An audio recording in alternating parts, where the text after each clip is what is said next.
বড় নাকওয়ালা আপুদের জন্য ভাইরাল একটা নোজ কন্ট্যুরিং নিয়ে আসছি। যাদের নাক অনেক বেশি বড়, কোনো কারণ ছাড়াই যেখানে সেখানে নাক গলাইতে যায় বা কারণ ছাড়াই নাক গলিয়ে আসে, তাদের জন্য মূলত আজকের এই হ্যাক। এই শোনেন, মাইন্ড করছেন কি?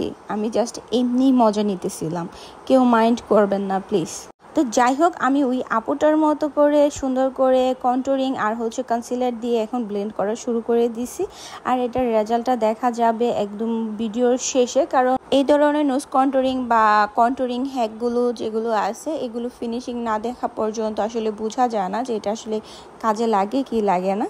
তো যাই হোক, আমি কনসিলার সুন্দর করে ব্লেন্ড করার পর দেখেন আমার কিন্তু কন্ট্যুরিংটা একদম গায়েব হয়ে গেছে। কিন্তু টেনশন করার কোনো কারণ না, আমি ছোট একটা ব্রাশের সাহায্যে যতটুকুই আছে ওইটা সুন্দর করে ব্লেন্ড করে নিব। আমার মনে হচ্ছে এতটুকুই আমার জন্য এনাফ। কন্ট্যুরিংটা ব্লেন্ড করার পর মনে হয়েছে আমার নাকটা এখন লাইনে আইছে, মানে একটু সোজা হয়েছে।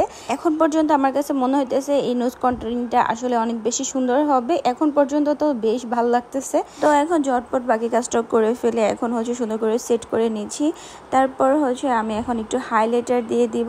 বাস হয়ে গেছে আমার নোজ কন্ট্যুরিং। আর এই নোজ কন্ট্যুরিংটা কিন্তু আসলে অনেক জোস ছিল। তো তোমরা চাইলে কিন্তু এটা ট্রাই করতে পারো।